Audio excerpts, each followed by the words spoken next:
And today we are going to start with a new topic, that is ADHD, which is a part of pediatrics. So first, let's discuss the topic.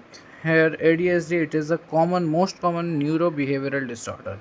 Okay, in India, it is estimated as 1.3 per thousand, and its characters such as it involves academic or behavioral problems with the symptoms like inattention, hyperactivity, and impulsivity.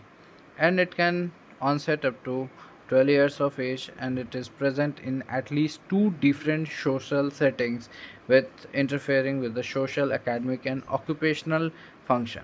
So, what is the inattention? Inattention means to difficulty sustaining attention or easily distracted, and in the hyperactivity means often on the go or fidgety. Now, impulsivity means any intrusive thought or interruptive, and comorbid problems like sleep problems, enuresis, incopresis, opacity, learning disability, behavioral comorbidity, autism, spectrum disorder, tics, anxiety, bipolar illness, and management can be, for the cornerstone management is psychotherapy, and for drugs also can be used such as methylphenidate and atomoxetine. Okay, now next we will see one more,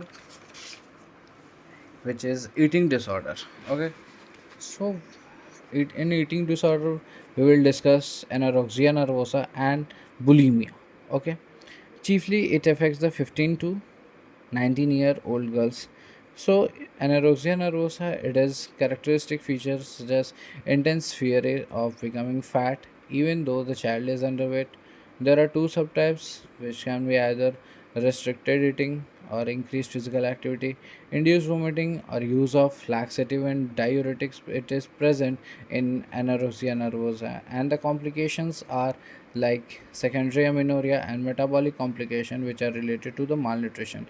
Now, another eating disorder, it is bulimia, which affects 10 to 19-year-old girls, chiefly girls, and there is recurrent episodes of binge eating alternating with inappropriate compensatory behavior such as self-induced vomiting, misuse of laxative, diuretics, or enemas occurring at least twice a week, and depression, anxiety, suicidal ideation is common, and the management could be psychotherapy and nutritional rehabilitation. Now, here another disorder, it is the pica, which means persistent ingestion of non-nutritive substances such as plaster, charcoal, paint, and soil for 1 month, which is common in child less than 5 years of age, and the poor socioeconomic status like malnutrition, iron deficiency, and this kind of disorder can lead to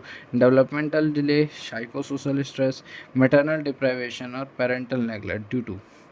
Now, children with pica are at increased risk for lead poisoning and parasitic infestation. Okay. Now, what are the management part? Management could be done like behavior modification, alleviating psychosocial stress. Now, one more is like temper tantrums.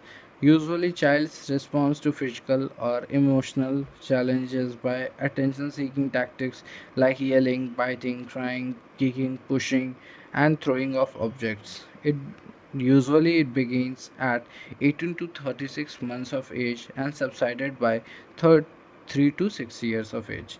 Now, in this, parents are counseled to handle these behavioral problems by staying calm, firm, and consistent. And child should be protected from the injuries because the chances of injuries are high. And breath holding spells are reflex events typically initiated by a provocation that causes anger, frustration, or pain, making child cry. Crying stops at full expiration, and child becomes apneic and cyanotic or pale. So here, the child may become unconscious, and hypotonic breath holding spells are rare before 6 months, and it peaks at usually at 2 years and abate by 5 years. and its DD includes seizures and cardiac arrhythmias. Now, long QT syndromes are ruled. Okay, now management part, parental reassurance, consistent in handling the child, remain calm, and another one is thumb sucking, which is normal in infants and toddlers, which peaks at 18 to 21 months of age, and it is persistent in older children. Now, thumb sucking can lead to dental malalignment. Now, another thing is enuresis and encopresis. It is the passage of the urine enclosed beyond an age when bladder control should be established, both psychological stressor and physiological dysfunction, which leads to hyposecretion of the vasopressin 1 degree or 2 degree.